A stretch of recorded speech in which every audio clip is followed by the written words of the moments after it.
Այսինքն Սևակ Խաչատրյան ելույթ չունենալու դուք վերջում եք։ Շատ լավ։ Համեցեք, պարոն Ավանեսյան։ Շնորհակալություն։ Ուրեմն նախապատրաստվի Լիլիթ Ստեփանյանն։ Հանում եք մի վարքյան։ Էլով նախապատրաստի։ Հայկ Կոնջոյան, պարոն Կոնջոյան, նախապատրաստվեք։ Համեցեք, պարոն Ավանեսյան։ Շնորհակալություն։ Ազգային ժողովի մեծարգո նախագահ, մեծարգո վարչապետ, հարգելի խորհրդարան, սիրելի ժողովուրդ։ Ես այսօր չեմ ուզում հիմա արձագանքեմ ընդդիմության տարբեր թեզերին, մեղադրանքներին, ուրեմն հորինած պատմություններին, որովհետև ես կարծում եմ, որ մեր ընդդիմադիր ուժերը վաղուց արդեն մոլորվել են ժամանակի եւ տարածության մեջ եւ ուրեմն կրկին շարունակում են նույն խոսույթը, որը մենք լսել ենք այս 5 տարիների ընթացքում եւ էլի դահլիճը դատարկ կա եւ մենք ստիպված ենք ուրեմն խոսել աթոռների հետ, ընդդիմությունը փոխվել է, աթոռները նույնն են եւ մենք ուրեմն շարունակում ենք էլի դատարկ դահլիճում ելույթներ ունենալ։ Ես ուզում եմ խոսել, ես ուզում եմ որ միասին խոսենք եւ մեր քաղաքացիների հետ խոսենք։ Այս դահլիճում շատ է հնչում այն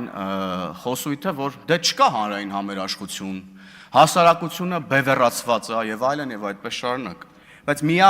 միակ բևեռացված խումբը եւ կողմը, որ գոյություն ունի առհասարակ, դա այսօր գործող ընդդիմադիրներն են, խորհրդարանում հայտնված, մեզ բոլորիս հայտնի ճանապարհով հայտնված ընդդիմադիրներն են։ Այդ նրանք են բևեռացված եւ այդ նրանք են, որ այսօր չունեն համերաշխություն մեր ժողովրդի հետ։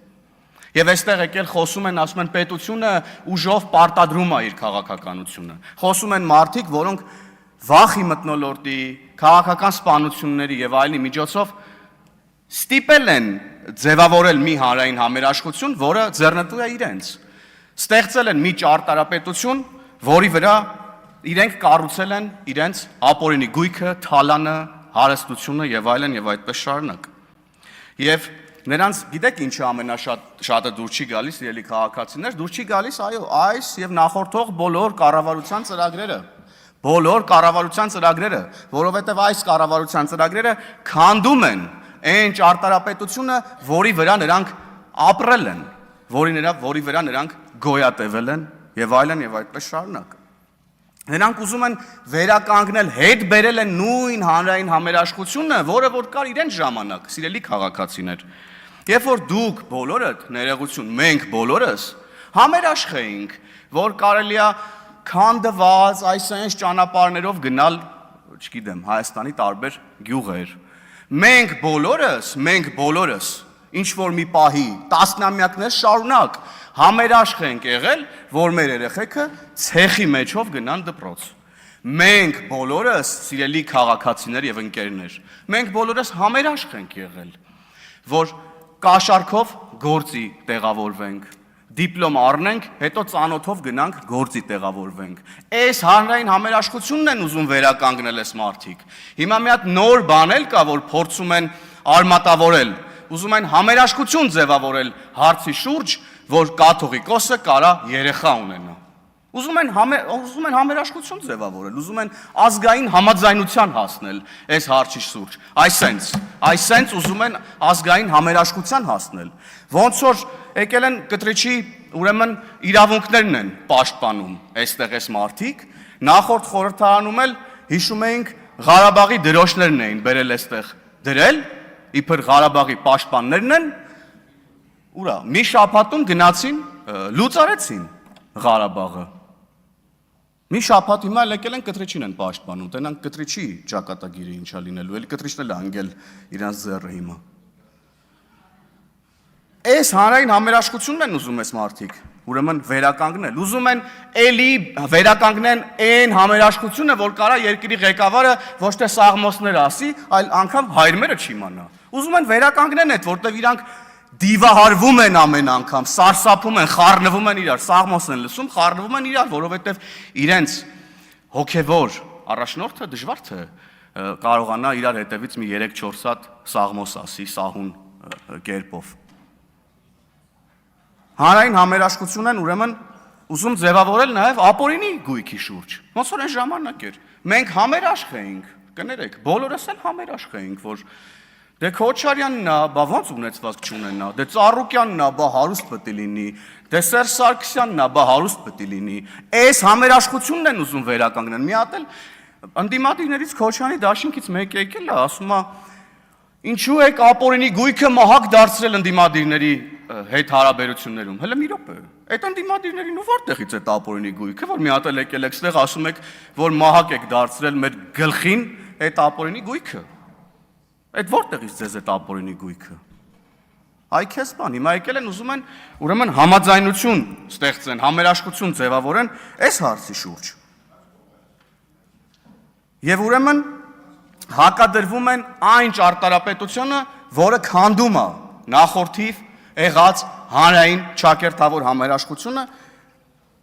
եւ չեն ուզում, որ մեր ժողովուրդը համերաշխ եւ համաձայնություն ունենա այս եւ նախորդիվ բոլոր կառավարության ծրագրերի շուրջ, իրական Հայաստանի շուրջ, Հայաստանի Հանրապետության քարտեզի շուրջ,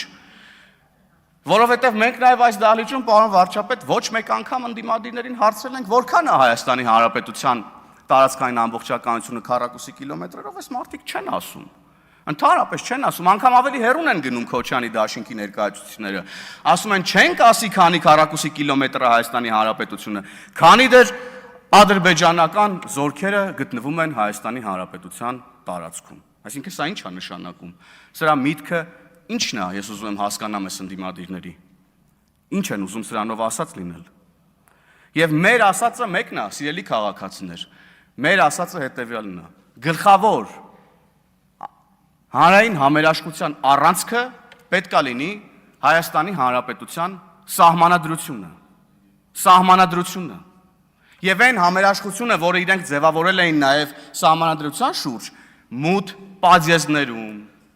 զրուցարաններում, իրենց գրասենյակներում գրված եւ ընդունված սահմանադրության շուրջ այդ համերաշխությունը, որ ձևավորել էին, հիմա էլ պայքարում են, որ այդ ճարտարապետությունը վերջնականապես չհանդիվի, որ իրենց դատավորներն ունենան իրենց համապատասխան տեղերում եւ այլն եւ այդպես շարունակ։ Մենք ասում ենք, որ Հայաստանի Հանրապետության քաղաքացու հանրային համերաշխության առանցքը պետքա լինի Հայաստանի Հանրապետության սահմանադրությունը։ Մենք ասում ենք, որ Հայաստանի Հանրապետության պետության հիմքը պետքա լինի Հայաստանի Հանրապետության քաղաքացին։ Պետականա կենտրոն,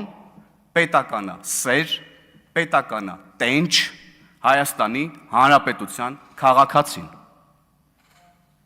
Եվ այո, այս սահմանադրության ընդունումն է, որ պետքա, նոր սահմանադրության ընդունումն է, որ պետքա դառնա մեր բոլորի հանրային համերաշխության առանցքը, եթե կուզեք, մեր բոլորի քաղաքացիական պայմանագիրը,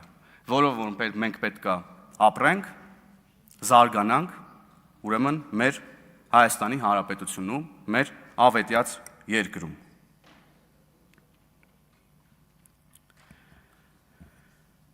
Եվ ամփոփելով, սիրելի ժողովուրդ, սիրելի գործընկերներ, մենք, սիրելի քաղաքացիներ, առաջիկա 5 տարիներին լծվելու ենք այս ծրագրի իրականացման գործին եւ մեր պետությունը դարձնելու ենք նոր որակի պետություն։ Ապահովելու ենք մեր քաղաքացիների բարեկեցությունը, ապահովելու ենք մեր պետության անվտանգությունը, սահմանների անձեռնմխելիությունը, որովհետեւ ինչպես բազմիցս ասել ենք, մենք